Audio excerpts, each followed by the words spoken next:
देखिए, एक बात तो बिल्कुल साफ है।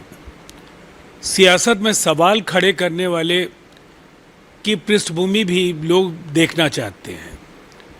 जिस व्यक्ति को राजनीति का ककहरा मालूम नहीं था, केवल लालू जी के पुत्र होने का लाभ उन्हें मिला कि वो बिहार के उप मुख्यमंत्री पद पर आसीन हो गए। बड़ी कतार थी अनुभवी नेताओं की, लेकिन लालू यादव ने अब्दुल बारी सिद्दीकी समेत अनेक नेताओं को एक किनारे छोड़कर तेजस्वी यादव को कमान सौंप दी। खुद पार्टी के राष्ट्रीय अध्यक्ष हैं लालू जी, तेजस्वी जी के पिताजी, माताजी विधान परिषद में नेता हैं, लोकसभा की सदस्य उनकी बहन मीसा जी हैं।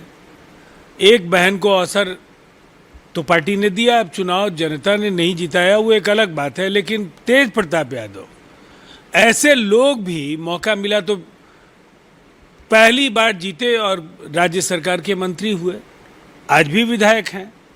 अब ये 8 सदस्य एक परिवार के, और उसके बाद बिहार साला राज का वो दौर भी नहीं भूला है, और अब वो सवाल खड़े करते हैं। कोई नैतिक अधिकार नहीं ऐसे सवाल उन्हें पूछने का। अगर जरा भी नैतिकता बची है तो पहले खुद के लिए कोई सुविधाजनक तर्क ढूंढ लें कि उनकी सियासत में ताजपोशी की वजह क्या थी। भारत ने संघर्ष प्रभावित ईरान से अपने नागरिकों को निकालने के लिए ऑपरेशन सिंधु शुरू किया। देखिए, भारत ने कई महत्वपूर्ण ऑपरेशंस पूर्व में भी किए, और 2015 को अगर हम देखें तो निसंदेह यमन से जो शुरू हुआ, चूँकि मध्य पूर्व और दुनिया के अनेक हिस्सों में जो लगातार तनाव जिस तरह से बढ़ रहे हैं, भारतीय अप्रवासी समुदाय एक विराट परिवार है और दुनिया के सभी मुल्कों में हमारे लोग हैं। और इसीलिए चाहे वो यमन हो, चाहे वो यूक्रेन हो, चाहे वो हैती हो, या इसके साथ साथ अगर आप देखें तो कोविड के समय मालदीव और श्रीलंका से भी लोगों को लाया गया, अफगानिस्तान से सफलतापूर्वक नागरिकों को वहाँ से लाया जा सका, यूक्रेन से लाया गया। इसलिए ये ऑपरेशन भी बेहद अहम है। और जिस तरह से आर्मेनिया के रास्ते कई विश्वविद्यालय के छात्रों को लाया गया है, अब वहाँ से उनको लाए जाने की व्यवस्था भी की जा रही है, सेफर लोकेशंस पर उनको रीलोकेट किया गया है। लेकिन ज़रूरत पड़ेगी तो ये पूरी तरह से एक मिशन के तौर पर इस अभियान को चलाया जाएगा। क्योंकि 10,000 से ज़्यादा लोग हैं वहाँ, निसंदेह वो भारत की जिम्मेदारी है, हम उस जिम्मेदारी को जरूर ईमानदारी से पूरा करेंगे। ट्रंप ने भारत के युद्ध को रोकने का दावा दोहराया, कहा पीएम मोदी के साथ कॉल के बाद किसी ने इसकी रिपोर्ट नहीं की। देखिए, सबसे पहली बात तो ये है कि ये बार बार पहले भी भारत की ओर से स्पष्ट किया जाता रहा है। प्रधानमंत्री नरेंद्र मोदी जी ने भी 35 मिनट के अपने दूरभाष पर बातचीत के दौरान ये बार बार दोहराया है कि न कभी मध्यस्थता हमने स्वीकार की है, न करेंगे, और वर्तमान संघर्ष में भारत पाक के बीच जो संघर्ष विराम हुआ है, अमेरिका की मध्यस्थता की कोई भूमिका नहीं है।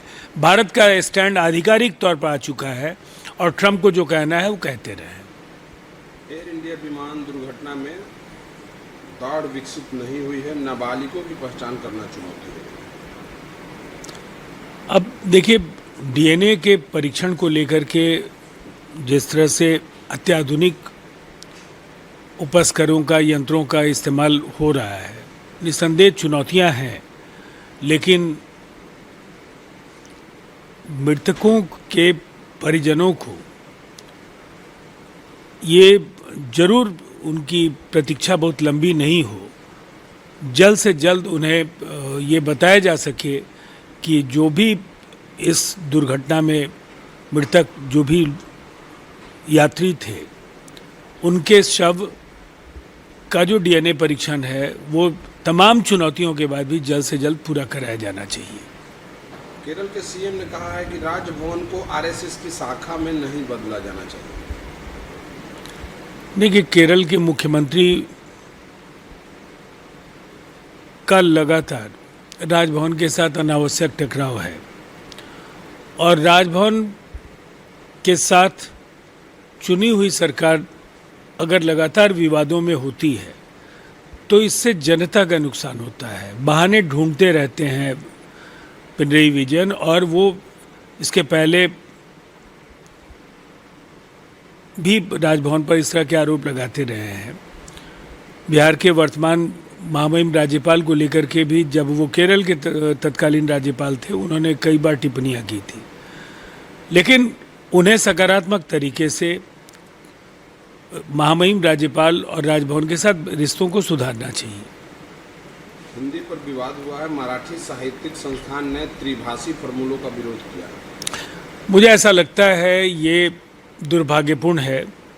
हिंदी दुनिया के सर्वाधिक बोली जाने वाली भाषाओं में से एक है, और जब स्थानीय भाषा के साथ अंतर्राष्ट्रीय संपर्क भाषा अंग्रेजी हो, हिंदी राष्ट्रभाषा हो, तो मुझे लगता है ये ऐसा फार्मूला है जिस पर समृद्धि और विकास के अनेक अवसर नौजवानों को मिल सकते हैं। इसीलिए राजनैतिक तौर पर जो संकीर्ण मानसिकता का परिचय जो लोग भी दे रहे हैं, वो कहीं ना कहीं युवा पीढ़ी के लिए उनके अवसरों के मार्ग में अवरोध बन रहे हैं।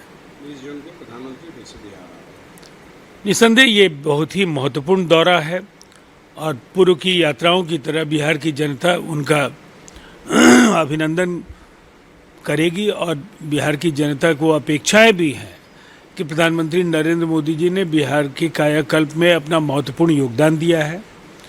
बिहार के लिए ये सौभाग्य है कि दो ऐसे नेताओं का मार्गदर्शन मिल रहा है। एक तरफ बिहार के करिश्माई मुख्यमंत्री नीतीश कुमार जी ने बिहार को बदला है, दूसरी तरफ बिहार को संवारने में यशस्वी प्रधानमंत्री नरेंद्र मोदी जी का भी बड़ा योगदान है। तो निसंदेह इस यात्रा से भी बिहार की अपेक्षाएं पूरी होंगी। अगर आप ये वीडियो YouTube पर देख रहे हैं तो हमारे चैनल को सब्सक्राइब करें और बेल आइकन को दबाना ना भूलें। अगर आप Facebook पर ये वीडियो देख रहे हैं तो हमारे पेज को लाइक करें।